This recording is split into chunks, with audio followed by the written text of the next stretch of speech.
Richard Carthon, welcome to Partnering Leadership. I'm thrilled to have you in this conversation with me. Happy to be here, man. It's been a really great time to just to get to speak with you off air, get to learn more about you, and I'm really excited to share this conversation with you today. I'm really excited too because I know the blockchain technology will have a significant impact on businesses, but many people, including me, don't fully understand the impact. That's why it's great to have an expert like you, someone who is spending his time and energy, whether it's on blockchain, cryptocurrency, all the different terminology. We're going to get to it in a minute. You're spending your life on that, Richard. So I'm excited to find out more. But before we do, would love to know whereabouts you grew up and how your upbringing impacted the kind of person you've become, Richard. Absolutely. Well, again, thank you for having me on the show. I am Richard Carthon. I am from a place called Shreveport, Louisiana.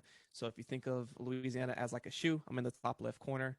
A lot of people don't know, but it's like one of the top three largest cities in the state. So a pretty big city. But once you go there, it still feels pretty country. And I never knew what that really meant until the first time I went to New York City. And they're like, "Oh, you're a country boy." I was like, "What do you mean? I'm from a big city."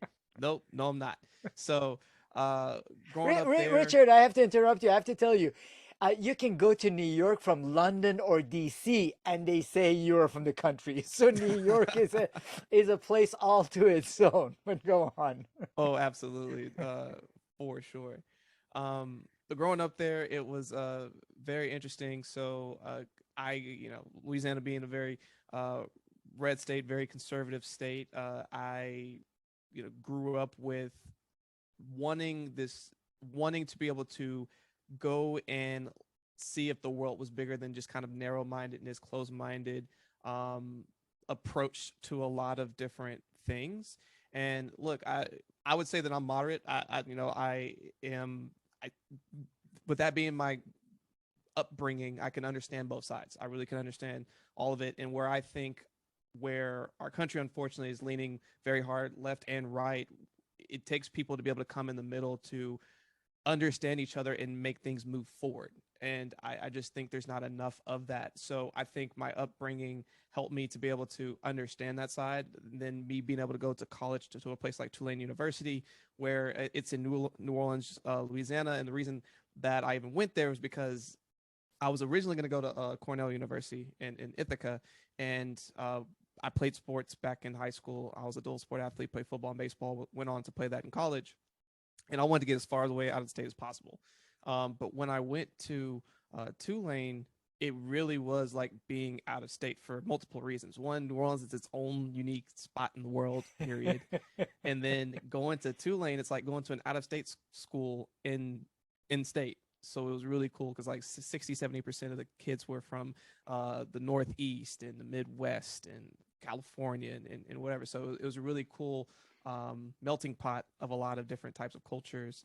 So I think having my upbringing and then going to college really helped make me more well-rounded, get a lot more perspectives, understand where a lot of people come from, and how we can all cohesively live together, work together, and make progress happen. Yeah, and that upbringing is definitely helpful as you look to connect with different people. I have a good friend of mine, Richard, Joe Gardamal. He heads up Alvarez and Marcel. Actually interviewed him for the podcast. He's been very involved in the community. He's from New Orleans, and he says when he first came to DC, everyone would comment on his Boston accent. People had no idea where he was from, but it helped in connecting with people, sort of that background and that experience. So how were you? How did you get involved in cryptocurrency, blockchain? What was your entree point into this new technology? So while I was in college, I studied business, and ultimately post college, had the opportunity to go to law school. Decided not to because I had started my own startup. So I had some entrepreneurial experience, but I also wanted to use my degree, and so I got into Merrill Lynch, doing wealth management. And then while I was doing that, decided to just go all in on my startup to just be risky, go for it. And while going through that experience, I got to a critical point where to give myself some more runway, I basically had to take myself and my employee at the time off of payroll so that I could have more time to try to build it out a little bit more. So I went and worked at this AI company in 2018 in New Orleans. And very first day on the job, I mean, the first day, my boss says, "Hey, what do you know about uh, Bitcoin and Ethereum?" I said, "What's that?" He said, "Oh, that's cryptocurrency." I said, "What's cryptocurrency?" He said, "Trust me, look into it."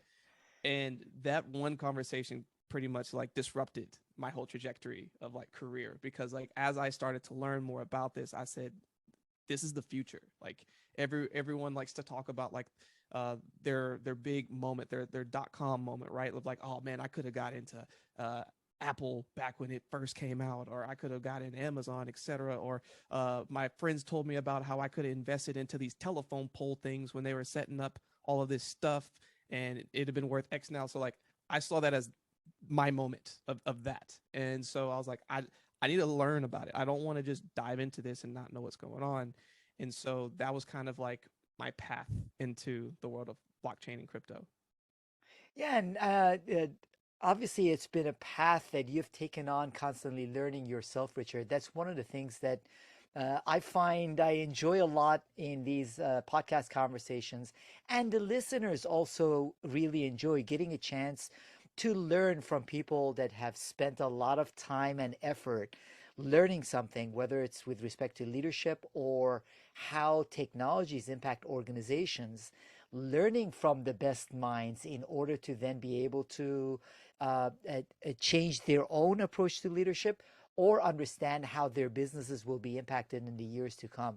So, I would like to first understand some of the basic technology concepts, some of the word soup that is used for blockchain, before then thinking about how strategically businesses can think about its potential impact. There's a lot of conversation around Web3, metaverse, and blockchain. What is Web3? What's metaverse? What's blockchain?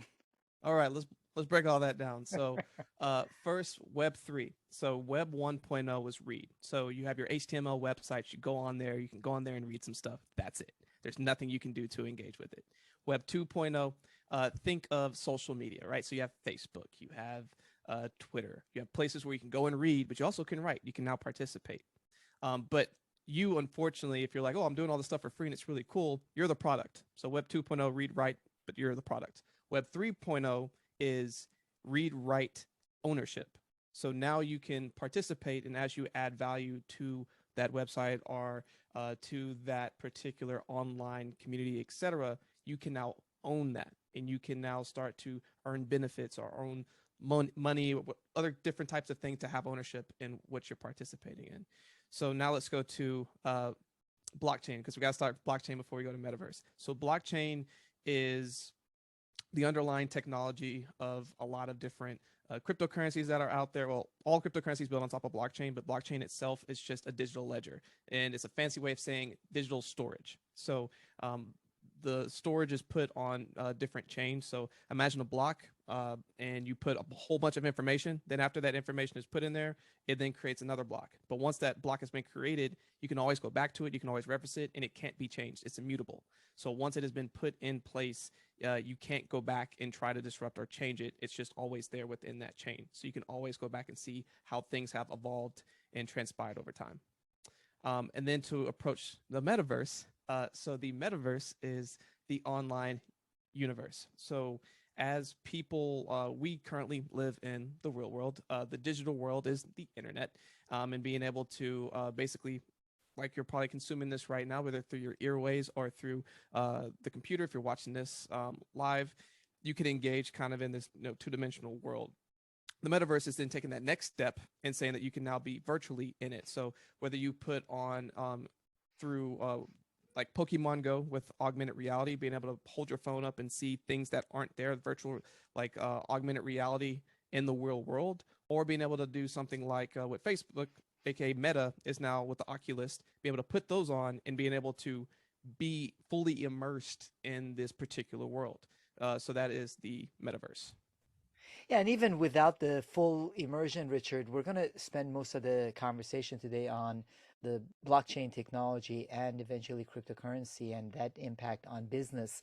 But a couple of weeks ago, I was watching my girls on Roblox doing this game where they love going to the nightclub. They are not nightclub age, but they can go to the nightclub on Roblox, Right. and they were able to do whatever dance they wanted. They would change the song and they had all kinds of dances, and they were getting almost as much enjoyment as I think I ever got from going to an actual nightclub. So what I find is for a lot of us that have not grown up with the technology, it's hard to visualize how it will work. And that is really important. So, one of the things I challenge the leaders I interact with and the listeners to do is not to always compare to our own experiences, but to be open to the new potential of this technology. Now, there's been a lot of hype, Richard, around blockchain. Gartner has it at the peak of its hype cycle. So, when you see the potential opportunities with the blockchain, how far away are we from those opportunities materializing rather than people hyping it up and just talking about the potential of it? So I would say that blockchain is like the future of how things are being built out and how data is being stored. So blockchain doesn't necessarily, in how it is being materialized right now, the most efficient in data capturing, data storage, and that's because it's in its infancy. There's still a lot of things that are being built out, mistakes that have to be made that need to be fixed that are making it more and more efficient as more and more iterations are being made. However, as it keeps compounding on itself and becomes more and more adapt for the future that we are ultimately building, it's probably going to become the foundation of how the future technologies are being built out, because a couple of different use cases that you can immediately build out. There are challenges just coming from the medical field. So I have some experience with working in health tech, and there are still people today who are using paper and pen in the medical industry, and it blows my mind. Now, of course, you have Richard, all I think kinds. you've been coming with me to any of my appointments where for the 80th time I have to still fill out it, or some have digitized it in that it's an iPad, but you still have to re-enter the same information. Go on. Exactly, over and over again. So whether you're doing pen and pad, whether you're now doing an electronic medical record, whatever it is, there's a lot of catching up that needs to happen, and a lot of it is repetitive. And if you change EMR services, then you lose all of that data, and you have to do all this stuff. There are a lot of hurdles put in place. But something like blockchain, once you have something that is written in, you have this data stored, it's there. It goes with you as long as you have, of course, you have HIPAA compliance, making sure that everything's staying safe and secure. But as far from a data input standpoint, it is there. And there are some different companies that are out there that are utilizing blockchain to start to store the data and do things. There's a company out in Australia that is already working towards moving a lot of their medical records to blockchain. And I had a guy on my show who was doing that and seeing a lot of success. And we're starting to see a couple more companies do that. Another way that blockchain is starting to be used is when you think about the operational efficiency of a company. So, like Walmart, for example, we can use Walmart as an example, but I'm going to go to Chipotle really quickly because everyone understands there have been times where Chipotle would have like E. coli breakout or like some other thing. You're like, oh my gosh, is it safe to eat, or where'd this come from? What they can now do by going through the blockchain, looking through where this particular lettuce came from, where the outbreak happened, they can then go back and be able to pinpoint exactly where it came from, who it all affected, and how they can recall those specific things back and be able to make their supply chain happen faster. And there are things like that where, like, I think Walmart's already putting things in place to start using blockchain for different types of information that is going across all of their different inventory that they're using. And the blockchain application has so many different ways that you can use it. And a lot of companies are starting to invest in that because they see that as the future of how technology and information will be transferred. Yeah, it's there are at this point some clunky aspects to the blockchain. However, some organizations are using it effectively. But I want to refer the audience also. I had a conversation with Steve Sasson, who is a person that invented digital photography at Kodak and eventually grew that digital photography. When initially people saw that big piece of equipment he had and the quality of the images that it was putting out, they said this is never going to compete with actual film photographs the way we take it. What they couldn't visualize was the fact that that technology had the opportunity to become better and better and less expensive, so eventually put the film out of business. So in terms of the blockchain technology and its implementations, there are certain barriers at this point, but through more implementation of it, those barriers are going to continually come down to make it more accessible to all kinds of organizations. But before we move on from the examples you gave, would love to be able to visualize what you mentioned. So when Chipotle, you said, uses blockchain to track the lettuce, or Walmart uses blockchain to track some of its products that they sell. How does that work? So I'm a farmer in Mexico or wherever else the lettuce is being imported from. Chipotle tries to do it locally. But walk me through the process. How does the use of technology help in tracking the lettuce that then ends up in your Chipotle burrito? So because everything's put on a digital ledger, you can follow every step of the way. So I think an easier way to kind of to do this is to use an example of Bitcoin, for example. So if I were to give you Bitcoin right now, it is put on a digital ledger that is public. So therefore, you can use a tracker to be able to go and track each step of the way of where this Bitcoin has traveled. Right now, if you have $1 in your pocket, a dime, whatever it is, you have no idea what the life of that money has done.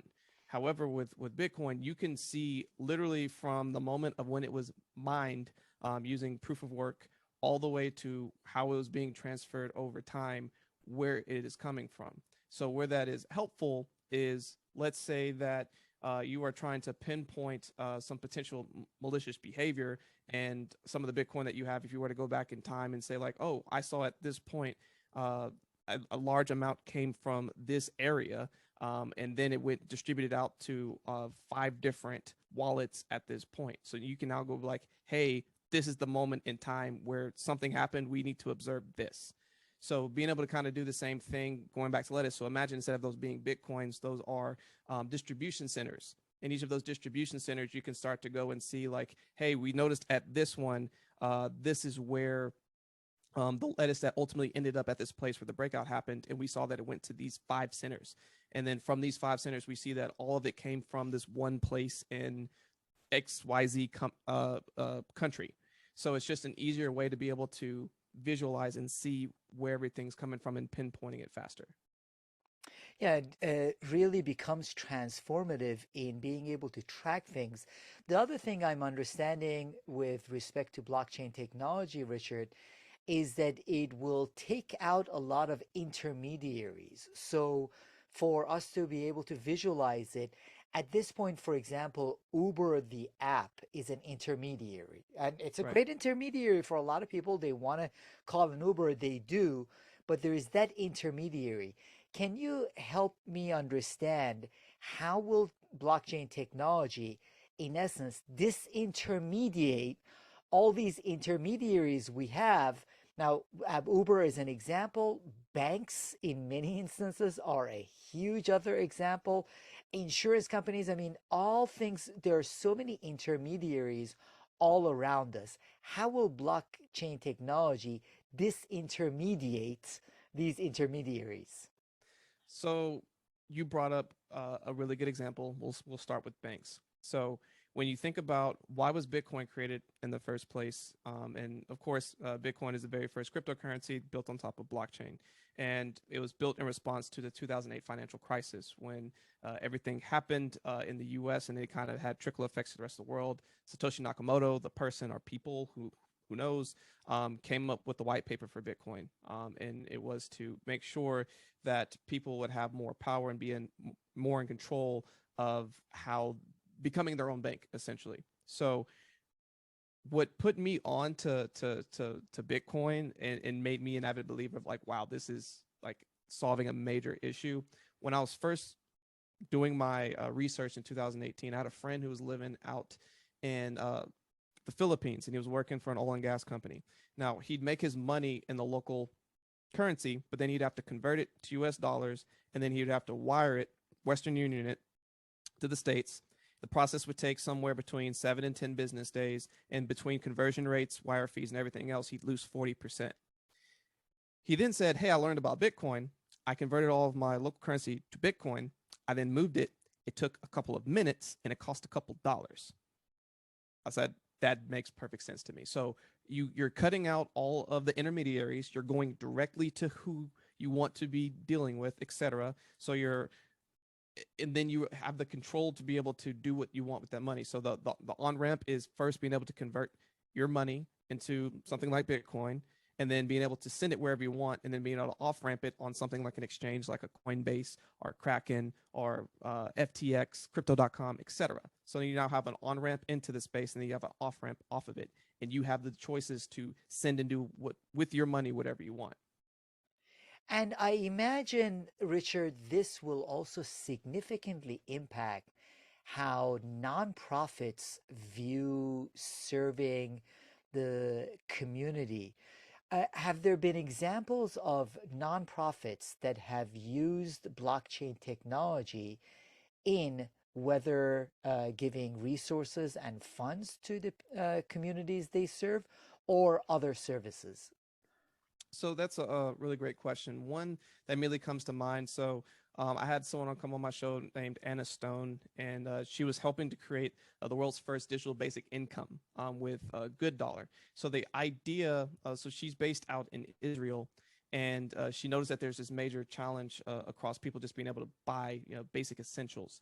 And so by being on this app, participating, showing up every day, and just doing basic things, you get paid in their UBI, their local basic income cryptocurrency, and then they'd be able to convert that into a local currency that they can then go buy groceries. They could go buy, if they had a bill, they could go and pay that off, and then all of that utilizing the crypto that they were able to create through Good Dollar. It was a really, really cool and fascinating project, and I think they're going on and they're continuing to be successful and are trying to expand out. So that's one example right there that I can give you.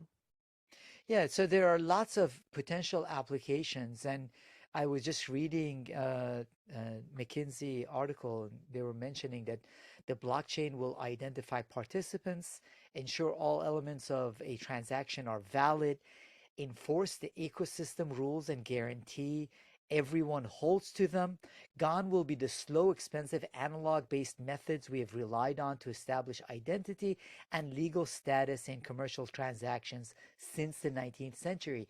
When I read that, Richard, I say, oh boy, this means whether it is in buying homes and cars to all kinds of transactions that businesses have with each other, contracts, everything can go through blockchain technology and make the process faster, smoother, frictionless, and take out all the current intermediaries who are in the middle ensuring that something gets done, including lots of my listeners are attorneys. I think it's going to impact a lot of attorneys too. Oh, absolutely. I mean, Ethereum came out in 2015, and it was the first altcoin alternative coin to Bitcoin.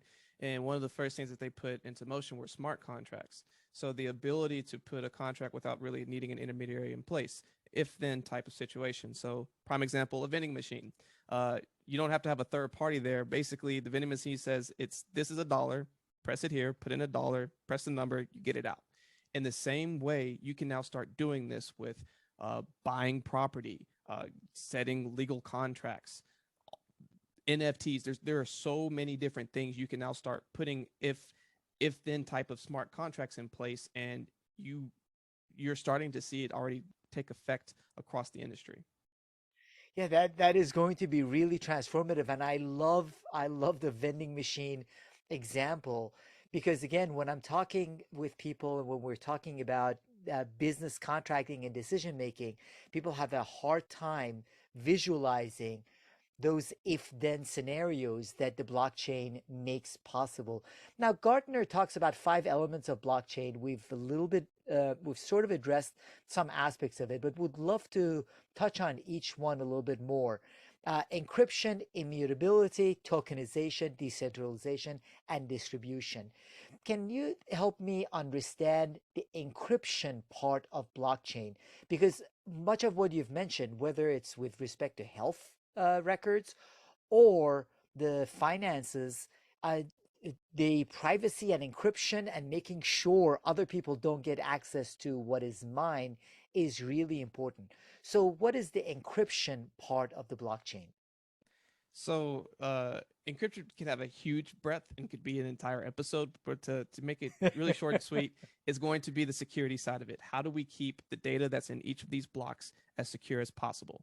Now, again, we talked about immutability, and it goes with encryption because every time that a block is put within the blockchain, it cannot be undone. The only way that you potentially could go back and try to change a block is to have 51% of the network in your grasp. But then, even if you have 51% of a network to change the blockchain, depending on how quickly each block is made, you only have that amount of time to go and change it. I'll give you an example, just to not get too crazy with it, right? So, Bitcoin, every 10 minutes, a new block is put on. So, if you were to try to basically go into the encryption of the Bitcoin network and disrupt it, you would have to own 51% of the network. Good luck. So that means you need to own a ton just with the money, and then also the miners that are out there computing all of that. So let's say you somehow managed to do that. Then you only have 10 minutes within that moment to then go back in time and then disrupt the encryption to then go and try to rewrite some of the code. So again, it's very, very hard. So it's a very secure way to go and do that. So the encryption, security. And how about the tokenization and then decentralization? So the tokenization part can be the cryptocurrencies that are being built on top of different blockchains. So a lot of these different blockchains, you have a lot of different layers, right? So you have layer zero, what has to do with interoperability, being able to build and help go across different chains, blockchains. Then you have layer one. So Bitcoin is a layer one, Ethereum is a layer one. You have things that are trying to be built on top of it. So when you think about Ethereum, also want to make the pure distinction that all cryptocurrencies are not meant to be currencies. They kind of got put into this gigantic blanket, but cryptocurrencies are not currencies. They are blockchain startups. They are blockchain startups. And what do we know about startups? 90% of them fail. So let's just start there. So Ethereum, when it came out, wasn't trying to be a currency like Bitcoin was. Bitcoin was meant to be like digital gold, so something that's a store of value. Ethereum is like a platform. So think of it like an iOS. So as you have this platform, dApps, decentralized apps, are built on top of it. Call those layer two. So now you have a layer on top of Ethereum that you go and do these different things. So these are these ERC20 tokens, for example, NFTs. So these NFTs live on top of the Ethereum ecosystem. You also have a lot of other dApps, decentralized apps that are being built on top of it. So then you have layer three. And so that means that if you have something that is layer two, that is built on top of that. So those are kind of your 4 layers right now, 0, 1, 2, 3. And we're not really going past that right now. So when you think about, again, not to get too far off, just to bring back in immutability, where that is powerful is as things are being written into the blockchain, they're being put there, they can't be undone. So again, it's great because now you can go and follow all of the different transactions, all of the different things that have been built before, and have trust because everything's public. Everything's public. You literally can go online and follow any type of transaction. As long as you have the transaction number, you can go follow that transaction and then follow all the transactions that happened before that. So that again allows for making sure that there is a level of trust that is built into that entire process. So I'm trying to think, Richard, with respect to the rollout of the applications for the listeners when it's going to impact their businesses, their organizations. Some of what we've talked about makes sense. So if you were to think about, for example, when we went through the Web 1, Web 2, companies started building websites, static websites. Then, as you mentioned, there were platforms that engaged people. Organizations started using the technology different for their interactions. So, when will a lot of the businesses feel the impact of blockchain technology in the running of their business? A lot of companies are already starting to see that impact. And the way that I will present this right now is on a topic and a buzzword that a lot of people like to say: NFTs, non fungible tokens. Now, why I like to call this the gateway drug to mass adoption, because there is now a way that companies can now put out a product and receive residual income into perpetuity that has never been there before. For example, um, there are a lot of artists that have come out into play. Uh, for example, Banksy. Banksy, one of his earliest creations, that he sold. Let's say that he sold it for $10,000, and now that same painting today might be worth 10 million. He only received 10,000. Period. That's it. If he had done it as an NFT pairing, every single time that is resold, repaid, whatever's put in that smart contract, which is typically 10% royalty fee, he received that every single time into perpetuity. So even after he's long gone, he and his family, whomever, will continue to receive money from that transaction. So how am I saying it's already impacting business? Salesforce just dropped an NFT platform. Salesforce is the largest CRM for business to business. Why would they go and invest that? Facebook, who is the king of Web 2 and social media, changed their name from Facebook to Meta, talking about how they're going to impact the metaverse and be dealing with that. And what a lot of the metaverse have, NFTs that are built on top of it. And you have to have these NFTs to then engage with it. So the reason why I'm saying, I mean, Nickelodeon just did a drop. Disney's doing a drop. You have Nike, who already have put in different types of trademarks to ensure that their brand is being secure into the metaverse and everything else. So it's already starting to impact, and companies are investing heavily into that future because they see, as they are getting more and more of these products that they can now receive residual income into perpetuity, they are trying to figure out how they can capitalize on that. And I love something you mentioned, Richard. I had not heard before, at least I'm not deep into the space, but you mentioned NFT pairing. Many of the NFT examples that I heard up to this point were just digital examples of non fungible tokens. But what you were saying is there can be an actual valuable, whether it's an art piece or anything else. There is an NFT pairing. So, in essence, there is a contract that goes along with that physical item or whatever it is that you're selling. So, it can go on into perpetuity as long as that is transferred. It is not just for digital media. That's correct. So an NFT can have all kinds of use cases, all types of utilities. There are some of the original NFTs as they were written were purely meant to be like a online picture that you can now go and follow. But there are companies out there. for example, there's two different directions I want to take this conversation. One is the utility piece that you're talking about, and then also why is an NFT valuable in the first place, even as just a picture. So from a utility standpoint, let's say that you have $100,000 watch, right? How can you prove that that's legit? So what if now every time that you go and buy one of these high exclusive watches, so like say you went and bought a Rolex and they give you that certificate of authenticity. What happens if you lose it? How can you prove that's still there? Well, if it's now paired as an NFT and it's put into your digital wallet, it's the same thing. So now you can say that, hey, this is this watch. This was owned by Pharrell. I bought it from him. Here's how everything happened through the transactions, etc. And then here's also the physical watch that I have as well. But then some of them are going on and say, like, I'm also digitizing this and I'm bringing this in the metaverse with me. So now my digital avatar can wear this exact same watch too. So there's that kind of utility. There's a utility, for example, I just got into one called Club de Vin. They are a wine NFT platform. Basically, by owning a token, you then can go into in real life events where you can network with people, but then also get to drink very exclusive wines from all parts of the world and get to talk to sommeliers, etc. So it's a 2-for-1 by getting tasting tokens when you're actually there for drinking different wines, but then also having access to events and parties and etc.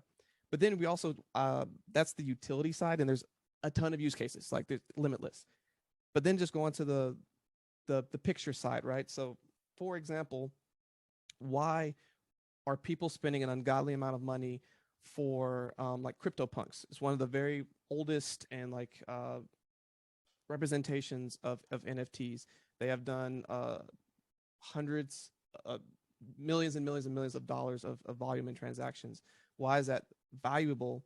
It is the new age flex. Why do people wear Gucci? Why do people wear Prada? Why do people spend a ton of money on things that most people don't know? Like most people don't know if you're walking in Balenciaga shoes that they're $800 shoes. Like it's a certain person that would know, oh my gosh, you're wearing Balenciagas. It's a statement. So people are now doing this with NFT space of like, if you're spending most of your time online, it's the modern day flex. How do you show you have money? Oh, you own one of these NFTs. I know how much money you spend on that NFT. You must have money. So there's another like facet of that as well. It is interesting, as you said, both in the specific use cases and also the fact that as we spend more of our time and more of the interactions on the metaverse, then how we represent ourselves in metaverse will become more important. A lot of organizations that I'm familiar with are also looking at ways of having their teams collaborate through technology by, in essence, an entree into the early stages of the metaverse where you can have the virtual office really be a virtual office. And then when you walk in that virtual office, the same as it is in the real world, what you're wearing, what that says about you, all of those things matter. Right. I mean, even speaking to that, I believe JP Morgan Chase just spent a ton of money building out a virtual world in the metaverse, either on Sandbox or Decentraland, where now with their employees, if they want to go and have virtual meetings or whatever, they now can go into this metaverse and have these types of experiences for them to go and explore these virtual worlds together. Yeah, it's absolutely incredible. Now, another thing that is going to impact businesses quite a lot and is a byproduct or because of blockchain has been enabled is DAOs, Decentralized Autonomous Organizations. What is a decentralized autonomous organization, and how can businesses and organizations think about it and take advantage of that opportunity? So DAOs, decentralized autonomous organizations, are the new age LLC. So I believe the LLCs came out in the 1980s, and when they first came out for the first like 2 or 3 years, like no one used them. They're this new thing. They're hard to kind of set up, and no one really, a lot of lawyers didn't really know what to do with them. They wrote a lot of policies, etc. So it slowly started to take up. And if you think about most businesses today, they're set up as LLCs. So DAOs are going to become the new LLC. And the reason being is you can now set up an institution or an organization where you have voting rights. You usually have these governance tokens. So the amount of governance tokens that you have gives you more say in the future decisions of what is being done. And you now have a way to be able to monetize an organization and help to pay people for participating in making that organization, whatever the mission is of that organization, people can be compensated for it. Like going back to Web3 earlier, ownership. So when you think about the amount of time that you've either spent on Facebook, on Twitter, etc., building and doing a whole lot of stuff, bringing this community together, helping and outreaching, etc., and you haven't earned a cent. Now with these DAOs, the more participation in things that you do, you can now be compensated for that. You can now earn a living. Like you can have this be a career profession and live your livelihood through being a part of some of these different organizations. And we've had a couple different people on the show. I actually have somebody named Willie who's coming on pretty soon. It'll be live by the time that this recording goes live with Shapeshift, and he actually helped create the very first DAO. So Shapeshift was a Web3 company who last year was the very first company to go from an LLC to a DAO. And this is a huge company. They basically took away like having paid employees, salaries, and all this other kind of stuff, turned it all into a DAO and set it up in such a way so now the people who are working there are compensated and are receiving a certain amount from the DAO based on how they're voting, the direction of the company, etc. And they all get a fair share, a fair part in making those decisions. A lot of people who helped Facebook grow to where it was and was employee 10 through 100, imagine now that they actually had voting power and could talk and drive the direction of what Facebook became. Like that's what's happening in DAOs right now, which is really exciting. It's interesting. So it's very much a democratization of how an organization or business can be run. As much as there has been experimentation with holacracy and there has been some flattening of hierarchies in some traditional organizations, this is truly an organization where each individual has a voting control and stake in the way it's run. That's correct.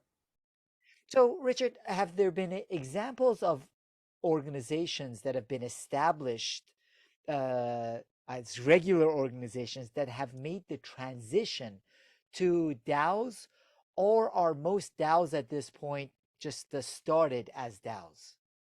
So Shapeshift is probably the biggest example of established organization that then moved that I can immediately think of. A lot of the DAOs today are coming out of the gates as a DAO. So you have like these like local clubs. For example, there is I live in Austin, Texas. It's called ATX DAO. They came together and said we want to create a DAO to further the direction of how technology and ways that we can help local entrepreneurs get resources that they need to be successful, etc. You have DAOs for any and all reasons you could potentially think of, but a lot of them are typically these groups are these foundations of people that are saying, hey, we always wanted to set up an official business. Like think about Meetup, right? So if you've ever been on the Web2 company Meetup and you have these people that are coming together for podcasting, for religious reasons, for book clubs, etc. Now imagine that like you have a big enough group where you can now put together a DAO, and now y'all can start raising money together. Y'all can start making decisions, and then like each of the people that are in it can vote towards what's getting funded, what are we doing next, who should we bring in for, etc. And like again, it brings a voice to each person who is now participating in that. And you even have DAOs that were created to try to buy the Constitution, right? There's one that came out, right, that was trying to buy the original Constitution. They didn't make it, but like you can create an organization for anything. I imagine, Richard, while in some areas I would still argue that uh, other types of organizations structured differently might have a competitive advantage. When I think about membership type organizations, chambers of commerce, or even I'm in Greater Washington, D.C. region, there are a lot of leadership organizations that bring people together. I would imagine DAOs would be transformative in how future membership organizations would operate, come together. Absolutely. It just opens up a lot more doors. And obviously, a lot of the times when you're in these groups, a lot of them are localized. and you have people who are there or and want to are either live far away and they still want to participate, but they kind of get cut off. This now you can be part of a DAO from anywhere. If you want to participate, if you want to come in and be active in that community. And even if a DAO comes together and they just say, hey, future members, you have to be living in a certain area, we're going to pass this rule, whatever, you can go and vote and do stuff like that. So like there are things that you can now bring to your organization, put to vote, and have decision making power. But again, going to your point, it allows for a lot more flexibility, a faster path to a true organization, and then also a path to transparency, because also by having a DAO, by usually you create a governance token of sorts, you now have a way to follow transactions of like what were the past decisions that were made, and how can you also see like who are your token holders, who are your governance token holders, like who are they, and you have a lot more transparency into that as well. Yeah, and I think it's important for all of our listeners to reflect on the potential impact of blockchain technology. And in a minute, I'll ask you for additional resources because we have really scratched the very surface of the surface of a lot of different areas that I think is really important for us to understand. When I reflect on it, Richard, I think about the fact that at the end of 1990s, beginning of 2000s, there was a lot of conversation with pets.com imploding and with Amazon.bomb. People were saying no one's ever going to buy things online anyway. So there had been a hype, a bubble, and that bubble had burst, which caused a lot of people not to reflect on the underlying factors that were going to truly transform how retail operated, how many of us interact with each other. That's the same thing, in my view, with respect to blockchain technology, in that cryptocurrency has had its ups and downs. Bitcoin has had its crash, and sometimes people are fans and some people are not fans. It's not that, it's to go beyond the hype and understand the technology that is going to truly transform how we do business, live our lives, and interact with each other. So, in for the audience to find out more and go deeper, I know you have a great podcast of your own. If you could mention the podcast and other resources, if people want to find out both about the technology and how it's going to impact their lives and their organizations, where should they go? Absolutely. But before I give that, there's something I want to say really quickly that I think is really relevant, and going to the idea of how fast technology is going over time, and why blockchain is here to stay and how it's only going to be getting better from here.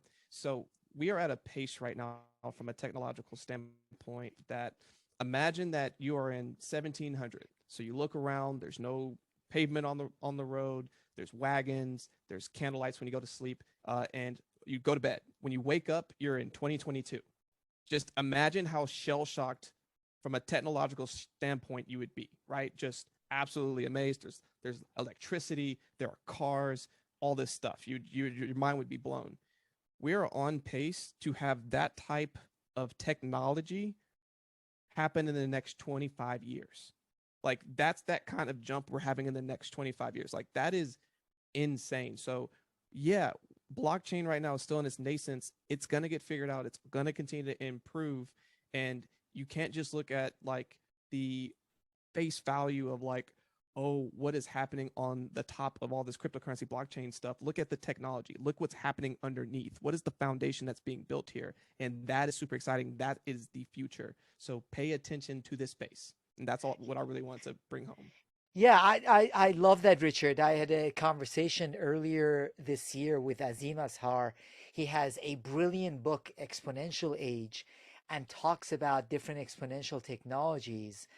And the fact that as humans, we have a tough time understanding exponential growth.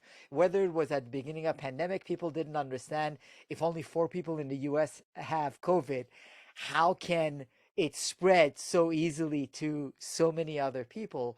Or it has been the exponential growth of the microchip technology, or the other exponential technologies, whether from biotech, artificial intelligence, and blockchain to that extent also, which requires, therefore, us as leaders to learn at a faster pace and be open to the fact that the change is a lot closer than we think. It's the reverse of in the rear view mirror, it says items might or objects might appear closer than they are. This is the Right. other way around. The change might appear much further out than it truly is.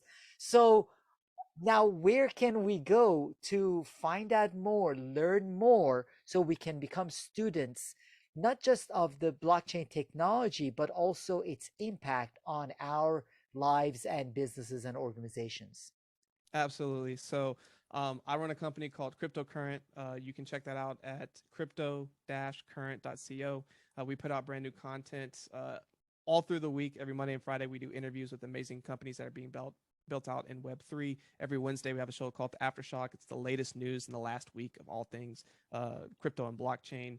We also have Crypto Decrypted on Thursdays, which is for crypto basics. So if you're learning you're at the very beginning of your journey, we got really good information for you there as well. If you're trying to just get regular information on news, there's a couple different resources out there. One's called Cointelegraph, another one's called CoinDesk. They're constantly putting out latest news that are coming out in the space. And there's a lot of different educational platforms as well, depending on what you're looking for. I recommend reach out to me. Let me know what you need. I am happy to give you those resources. I live in this space. I eat, sleep, breathe this stuff. So if you are inclined to want to learn more and just need some direction on which way to go, feel free to reach out to me. Just go to the website, or you can just find me on Twitter at Richard Carthon, Instagram Richard_Carthon. But thank you so much for spending some time with me, man. I think this has been a really fun conversation. I really enjoyed it, Richard. So you increased my stress level because now I realize I need to learn even more. But with your fun style and big smile, I feel more comfortable that at least I've got a good source to learn from. And I think it's really important for all of us to understand the impact of this technology and not be as dismissive as I've heard some people be. Because again, we tend to look for a few data points to tell us everything's okay, nothing's going to change. And in this respect, I would urge all of the business leaders to stay ahead of the curve, understand the impact. As you said, some of the organizations and CEOs that I respect the most are spending significant resources in understanding Web3, metaverse, and use of blockchain. So I think it's incumbent upon all of us to understand it better. Really appreciate the conversation and the resources. Thank you so much, Richard Carthon. Very welcome. Thank you for having me.